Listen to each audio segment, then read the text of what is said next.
The Atlanta Braves won 2 out of 3 games on opening weekend, avoiding the 0-7 start. And the good news is they did it by doing a lot of the little things right.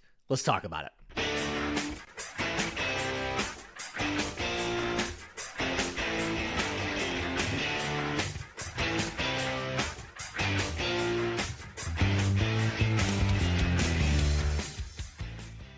Yes, welcome on in to Braves Today, your daily source for news, notes, and updates on your Atlanta Braves. I'm your host, Lindsay Crosby, award-winning baseball writer and podcaster. You can follow me on social media at Crosby Baseball, and you can find all my written work, bravestoday.com. That's the Braves Today Substack, as this is both a podcast and a newsletter. We're proudly part of the Believe Podcast Network and presented to you by FanDuel.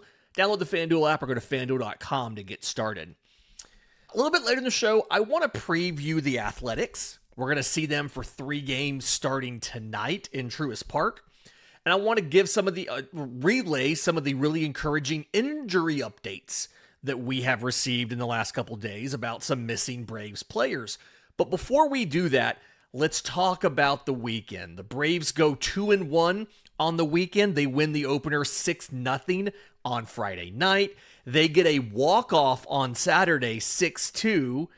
And then they drop the finale on Sunday 4-1. More Sunday woes for the Braves. That was a problem last year. But I think a big thing that made me feel good about this series is not necessarily, the fact you won obviously helps. Winning cures a lot of ills.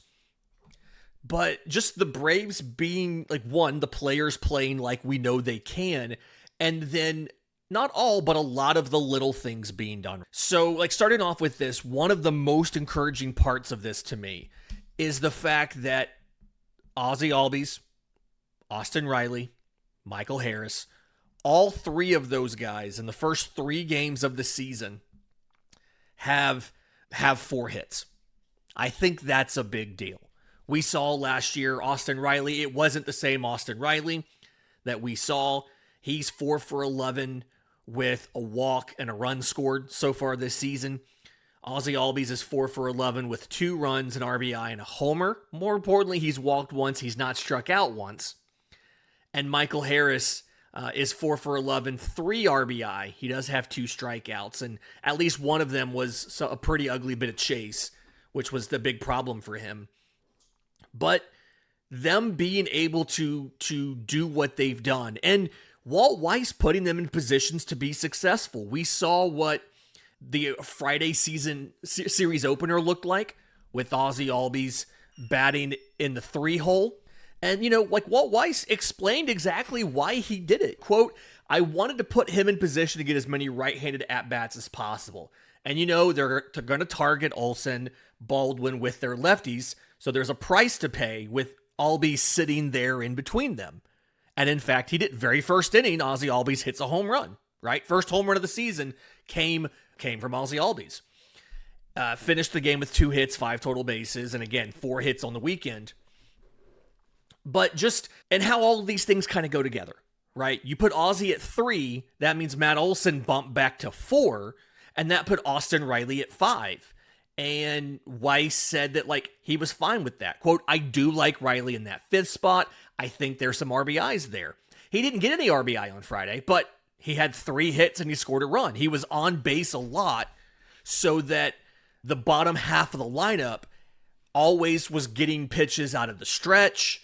There was a little bit of distraction for the pitcher and all of that.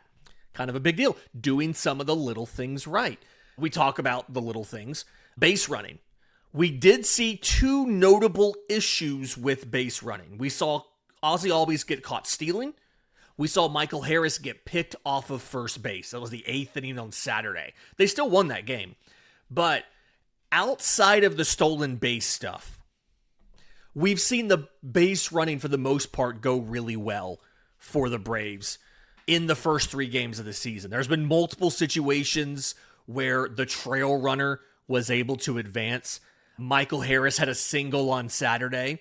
Mike Yastrzemski went first to third on a single to left, and so Harris was able to get to second base. There was another situation, Mauricio Dubon had a 2 RBI double, I think it was Friday night, and Austin Riley's on first base, and Riley is scoring from first, and so Dubon ends up on third base. He's credited with a double, so he gets 2 total bases on his tally, and then he advances to third on the throw. But like getting that trail runner to take the extra 90 feet, that was one of the worst things for the Braves last year. They were terrible at that last year. And to kind of go a little bit farther back, with Eric Young Sr. as first base coach, 2018 to 2023, that 6-season stretch, the Braves were the second best base running team in the league as measured by run value, plus 44. After Eric Young left, so 2024 and 2025, they went from second best to 25th. And they went from a cumulative plus 44 run value to a minus 12. And 10 of that 12 negative was not taking the extra bases or being thrown out when they did try to take the extra base. Like, they've been terrible at this since Eric Young Sr. left.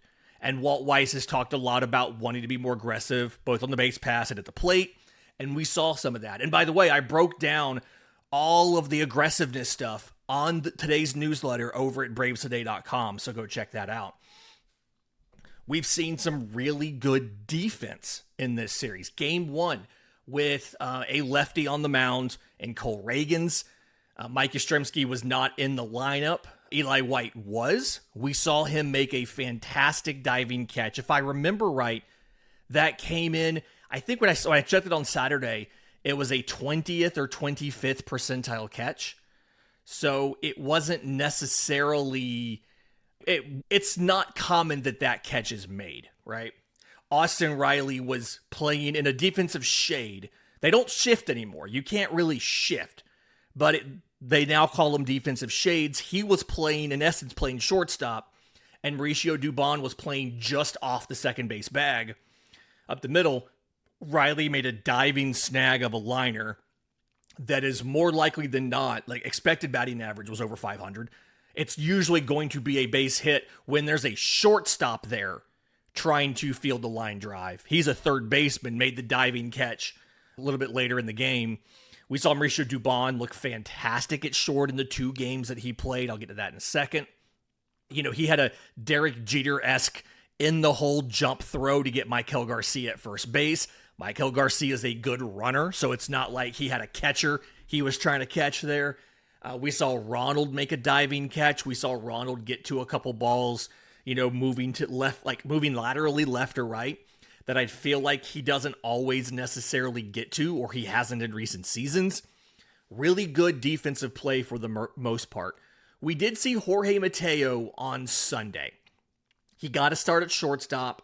I don't remember hearing anything about, like, from Walt Weiss explaining why he did it. I would imagine it's kind of a rest thing. I didn't really love the concept, and Mateo didn't really show me anything different from what I was expecting. He went and got a ball in the hole like Dubon did, and he tried his own jump throw, but it was way out towards right field. They initially ruled that an error. By the way, they went back and they changed it from an error to a single, which I think is correct, because for that play to be made, it would have required extraordinary effort on Mateo's part. Even if he had been there in time to get to the ball and not need a jump throw, he had time to set his feet and throw, the runner probably still beats it out. And so that's like the definition of exemplary effort. It's not an ordinary effort play, so I'm fine with them not ruling that an error. I'm pretty sure he'd have been safe even had Mateo's throw been online. So there you go. But outside of some of the little stuff like that, everything just about went as right as it could go in the first 2 games. Game 3 was a really frustrating example of how batting average on balls in play in a small sample can really mess with you. Atlanta had 11 hard hit balls in game 3. 3 singles and a Drake Baldwin solo home run. 7 of them were outs. They had the 5 hardest hit balls in the game, including multiple balls at over 105 miles an hour. They had multiple fly balls caught at the warning track that the wind just died. Anything that wasn't a line drive was getting just knocked down by the wind. Ronald had a 106 mile an hour fly ball to left center, 30-degree launch angle, was caught at the wall. Michael Harris had a 109 mile an hour, 27-degree fly ball to right center, caught at the wall. Austin Riley had a 110 mile an hour liner to right center that was caught. Like, just a lot of things that the wind knocked down. And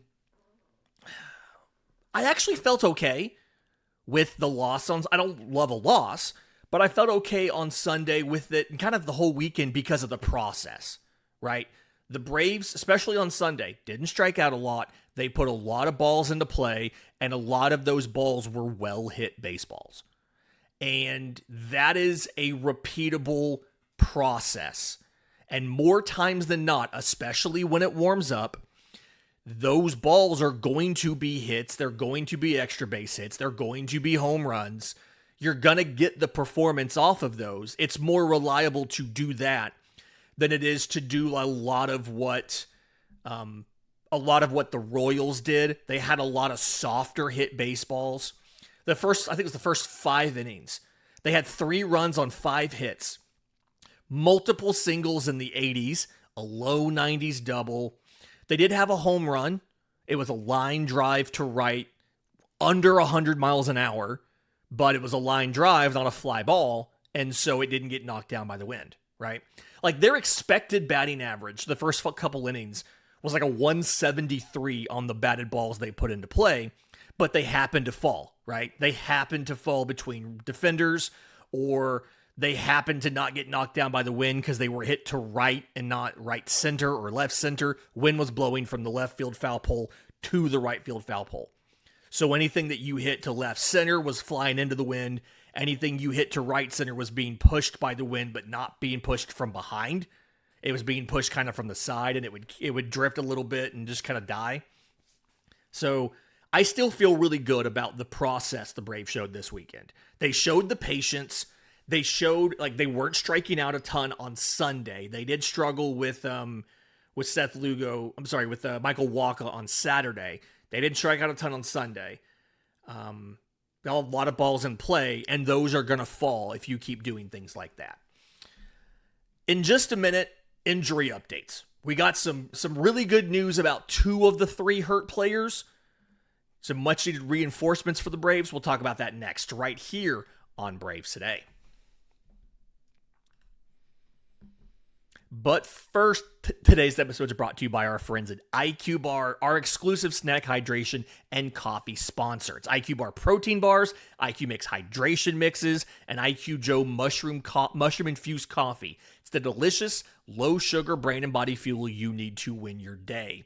All of these products are packed with clean, delicious ingredients that keep you physically and mentally fit. Magnesium, lion's mane, and more. They're also clean label certified, entirely free from gluten, dairy, soy, GMOs, and artificial ingredients. And with over 20,000 5-star reviews and counting, more people than ever are fueling their busy lifestyles.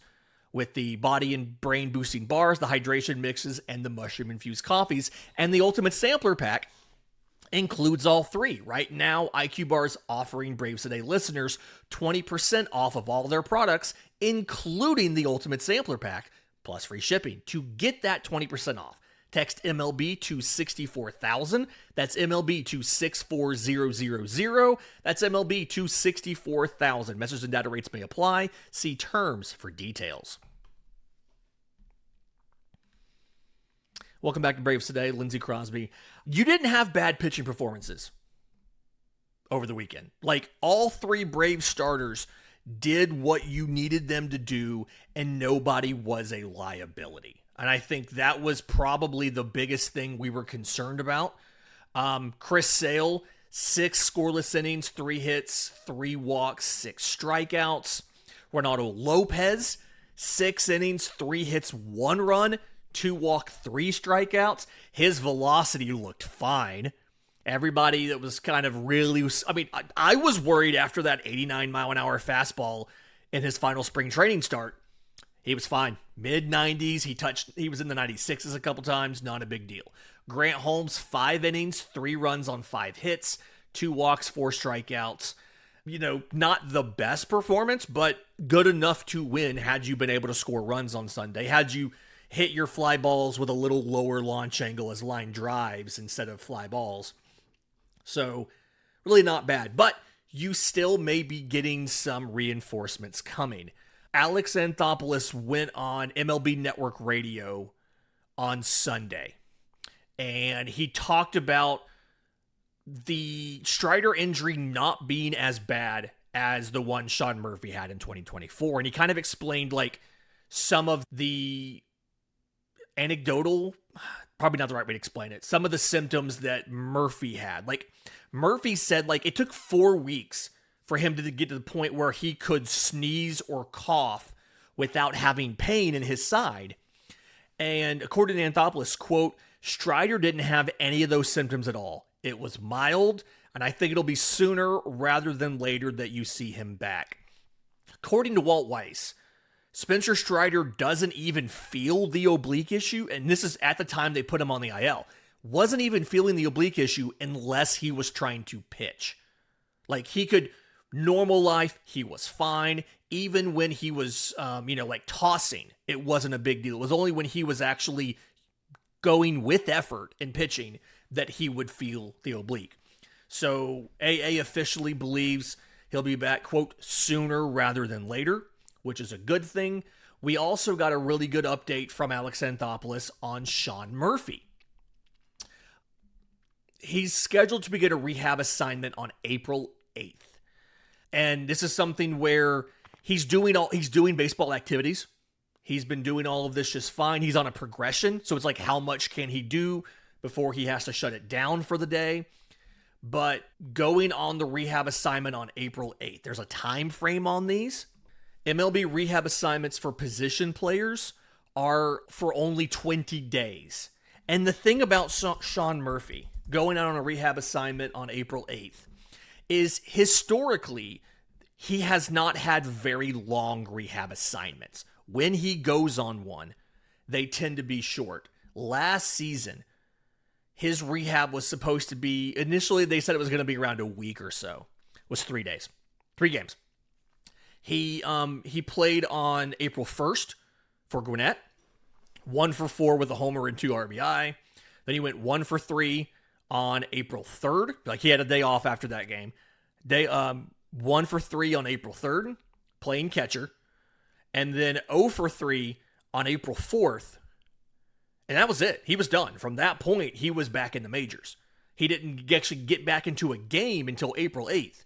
But they said it was going to be at least a week of games, and he played in 3 games over 4 days and was done. When you go to 2024, remember he got hurt, again, the oblique issue on opening day. When he finally got to rehab on May 21st, he played May 21st. He got an off day. He was DH'd on the 23rd. He caught the 24th, got an off day, was DH'd the 26th, and then was back in the major league lineup on the 27th. Like both of these times, they said that it was going to be at least a week in the minors, if not longer. 3 or 4 games, he was done, he was back. And so, like, we don't know for a fact if that's going to be what they do this time. Are they going to give him a little bit of extra time, given that this isn't something like an oblique? It's a hip, it's a big deal. Are they going to give him more time or not? We don't know. But if a pattern that holds, he goes on the 8th, which is a road game for the Braves. They are at the Angels. So they're finishing up a 7-game road trip out west. It's Diamondbacks and then Angels. And that is the end of the 13 games and 13-day stretch. They have an off day on Thursday, and then they're home for 6. I could conceivably see a scenario where he plays, let's say he plays on Wednesday the 8th. He gets Thursday off. He might play Friday and Saturday. Maybe he DHs on Saturday, catches on Friday, DHs on Saturday, catches on Sunday. They may call him back to the majors for Monday's series opener against the Marlins. Like, if the rehab stint follows the pattern of what he's done in the past. Now, in this case, I don't know if it will, simply because he didn't have a spring training. One of the things to think about for 2024 was he had gone through spring training. It was opening day when he got hurt. One of the things about 25 is he was in spring training when he got hurt. So I don't know if they'll actually only have him do 3 or 4 games, but you could see a scenario where instead of it being sometime in earlier mid-May like we thought, it could be earlier mid-April when he's back. It could be easily be mid-April. Even if they had him play for a week in Gwinnett, it could be mid-April when he's back. And that gives you a lot of options. We saw a situation on Sunday where there was a lefty reliever in the game. I think it was Matt Strom. And they pinch hit for Dom Smith with Kyle Farmer. He didn't get on base, but you could easily see where in that situation, they would much rather go to a Sean Murphy instead of something like a Dom Smith. I'm sorry, instead of somebody like a Kyle Farmer. And Farmer was not bad against lefties. His role on this roster is to hit lefties and be a backup infielder. But even in Sean Murphy's terrible year last year, he had an 805 OPS against left-handed pitching. I mean, he slugged .469. Of his 16 home runs, 7 of them came against lefties in just 116 plate appearances. It's a pace for like a 40-homer season if all he faced was lefties, despite hitting below 200 last year. He was over 100 points better in OPS against lefties than his overall numbers, and like 140, 150 points better than he was against righties. So you could see right away how you could all of a sudden stick Sean Murphy in there. Or it could be something where Murphy's behind the plate and Baldwin has more chances at DH. Part of me wonders, roster-wise, what do you do when Sean Murphy comes back? Is it something where is Dom Smith out of a job? Do you keep 3 catchers or does Jonah Heim go somewhere? Do you trade him? Do you DFA him? What do you do with Jonah Heim? I would assume if you want to run 2 catcher lineups, it would make sense to either keep Jonah Heim as a third catcher. They did that a little bit late last year with Sandy Leon when they started to use Drake Baldwin as a DH. And then when Sean Murphy got hurt and went on the IL, they just went back to having 2 catchers again. But do you keep Jonah Heim as a third catcher so you can DH one, you can catch one, and you still have a catcher available off the bench, especially a switch hitter like Heim? Or do you say, hey, Kyle Farmer, you have 2,200 career professional baseball innings and like 100 in the majors as a catcher. You're the emergency catcher if something happens. We're just going to keep the 2. And in that case, Sean Murphy gets Jonah Heim's spot.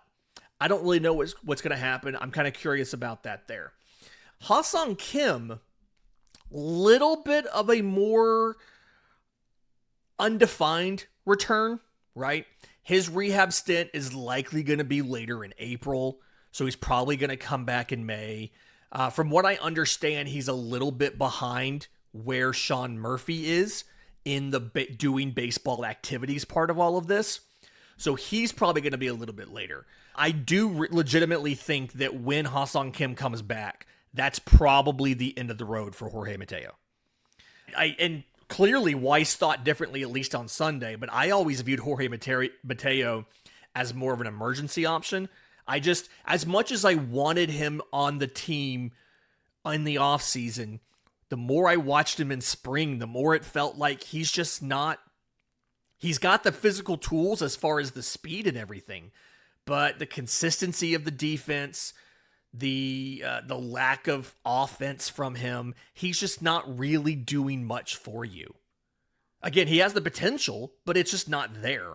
And I think like there's a reason why even when Gunnar Henderson took over shortstop in Baltimore, he didn't automatically become the second baseman or didn't stick when they moved him to the outfield. He became a utility guy instead of the second baseman. This is before Jackson Holliday was called up or anything. He just could not seem to find an everyday role, and it's because the bat is too light. And I think there are defensive questions as well, and we saw a little bit of that on Sunday as well. So, good news about 2 of the 3. The third one, we do have an idea of a rehab assignment later in April, due back sometime in May. We just don't necessarily have an exact time frame there. But at the very least, Really great news on Sean Murphy's return and Spencer Strider being back sooner rather than later. In just a minute, let's talk about the A's. Really exciting team. They've had an interesting offseason and some interesting developments so far in their first couple games. We'll talk about that next, right here on Braves Today. But first, today's episode is brought to you by our friends at Grand Slam Getaways. If you've dreamed of the ultimate baseball road trip, this one's for you. These are bucket list baseball bus trips designed for fans who love the game and want to travel in style. All of these trips depart from Atlanta. You get field level tickets, 3-star hotels, daily breakfast, a full slate of ballparks, other activities. You're guaranteed at least 2 Braves road games. There's appearances by former MLB players, giveaways, fun side trips, the Bull Durham filming locations, the Louisville Slugger Museum, things like that. The May trip to Florida, this is the final week to sign up for the May trip to Florida. After that, June to the Midwest, July to the Northeast, but they're all timed to match up with Braves road games and other MLB games on the same route. So reserve your spot now with a small deposit. Head to grandslam-getaways.com to make this summer a Grand Slam. Again, grandslam-getaways.com to let the baseball adventure begin. Final segment of Braves Today, Lindsay Crosby. You're welcoming in the Athletics for 3 this week. They are currently 0-3. They just weren't able to handle the Blue Jays. They got walked off twice over the weekend. They were in Toronto. They lost 3-2 on opening day. They lost 8-7 on Saturday, and then they lost 5-2 on Sunday. It doesn't look like it's going to be easier for them. Braves Today sponsor FanDuel has the Braves the Braves favored by a 1.5 on tonight with an over/under of 9.5 runs. But the pitching matchups here are going to be really interesting. Bryce Elder versus lefty Jacob Lopez tonight. Tomorrow is a TBD versus righty Aaron Savali, who they signed in February. And then Wednesday afternoon's getaway day game is Luis Severino versus Chris Sale. So that's a matchup of opening day starters for the team. We don't know officially who the TBD is for Tuesday, but with Didier Fuentes taking 4 innings on Sunday and just giving the rest of the bullpen a break for the day, it's not going to be him, so it's more than likely going to be Jose Suarez. J.R. Ritchie pitched last Friday in Gwinnett, and so it's not going to be him either. So it's, unless you're going to call Martin Perez out of the minors and make a roster spot, it's going to be Jose Suarez making your start on Tuesday. We'll see how deep he can go and what all they do there. But what you need to know about this team is they brought back a lot of the same position players from last year. The core is all kind of still here, right? Nick Kurtz at first, unanimous AL Rookie of the Year last year, hit a ton of bombs. Shea Langoliers, former Brave, he's behind the plate. He has been absolutely insane offensively to start the year, going 6 for 12 with 3 home runs, 6 RBI.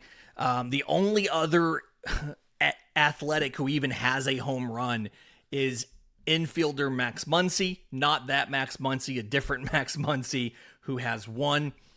But Tyler Soderstrom in left, Brent Rookers the DH. He did play right field in place of Lawrence Butler, who's only played 1 of the first 3 games. Good friend of Michael Harris, Lawrence Butler. Jacob Wilson at shortstop. They traded for Jeff McNeil from the Mets. Bringing in those Mets vibes to the clubhouse is wild, but they've got him. He played 2 of the first 3 games. He batted 6th and 8th. And then Denzel Clark, who is a very good defensive center fielder who can't really hit a lot. Kind of the same core that they had last year, minus the addition of McNeil. Although, again, Butler's only played 1 of the first 3 games. I know he had knee surgery in October for a partially torn right patella and some scar tissue issues, and they kind of were handling him carefully in spring training. So maybe he's just having like inflammation or swelling on the knee, and that's why they weren't using him a lot in spring. I'm sorry, weren't using him a lot in the first couple games, but he only played one of the first 3 games. I would hope that he's back. I just think he's a really talented player, but again, clearly they haven't played him a lot. We'll see what happens there. But that's clearly the talent base of this team is that offense. It's a lot of really young players. Brent Rooker's the old guy. He's over 30. And then McNeil's 34 now. But everybody else is like 23, 24, 25. Langoliers is like 28. But Muncie's 24. Butler's 25. Soderstrom's 24. Kurtz is 23. Denzel Clark is 25. Bunch of young dudes, right? The pitching staff, like we already kind of mentioned some of the rotation. Jeffrey Springs and Luis Morales, the 2 guys we won't see. The bullpen is a lot of guys that maybe we forgot about or just underwhelming guys in general. I do think this is the weakness of their team. Hogan, they have like 3 closers, right? They use a bunch of they kind of rotate through between 3 closers and 3 or 4 middle reliever guys. Hogan Harris, Mark Leiter Jr., Scott Barlow, all 3 of them pitched on Saturday. 2 of them also pitched on Friday, but then they all got Sunday off. They did the same thing we did, where they had Luis Morales pitch, and then JT Ginn finished out the game out of the pen, 3 2/3, right? So theoretically, they won't have a lot of unavailability from their bullpen. But I'll go into that whole thing on the scouting report this afternoon. Reminder, we drop that 10-minute show after lineups are announced. I try to always have it out by 5 o'clock Eastern, going through the lineups for both team, the starting pitching matchup, and the pitcher Plinko, and everything you need to know about the opposing starter and how he attacks righties and how he attacks lefties. I'll look at both bullpens, who's been used, who hasn't. I got a visual chart for that. That's on the YouTube channel, so make sure you're subscribed over there. I do like the Braves to be able to win the series. I'm never going to pick a sweep, especially when it's your 4 and 5 starters, but I do think that Sale clears Severino. I do think that the good version of Bryce Elder, which we saw more often than not late last year, the good version of Bryce Elder is good enough to beat easily half the teams in the league. If we get the good version of him, I could easily see how you could win games 1 and 3 and win the series no matter what happens in game 2. Obviously, we're going to have to wait to find out. Again, assuming it's Jose Suarez. That's what makes sense, but maybe they do some sort of roster move to bring in a Martin Perez or somebody else. We'll see what they do. To wrap up the preview here, I mentioned the bullpen was bad. I meant to finish that thought out, and I didn't get to there. They've already allowed 7 runs on the season. The bullpen has already allowed 7 runs. They've walked 5, and they've struck out, they've struck out 7, they've walked 5, and they've already allowed 7 runs. So you get the starters out. The Braves should have a pretty good opportunity here, right? The Braves should be able to get runs on the board, even if the wind's not working in their favor. It's just going to be about, can you get Luis Severino out of the game in game 3, right? And even then, his first start against Toronto, 2 runs on 3 hits, 3 walks, 3 strikeouts, right? So definitely opportunity here for Atlanta. I like them to win 2 out of 3. Again, FanDuel has them favored in, I think, all 3 games because I don't think they care too much about the starting pitching matchup. So we'll see what they do. We'll be back with scouting reports here. We'll be back with post-game shows over on Locked On Sports Atlanta and written recaps on BravesToday.com after each game. Do me a favor, please like the video, please subscribe, and we'll see you next time on Braves Today.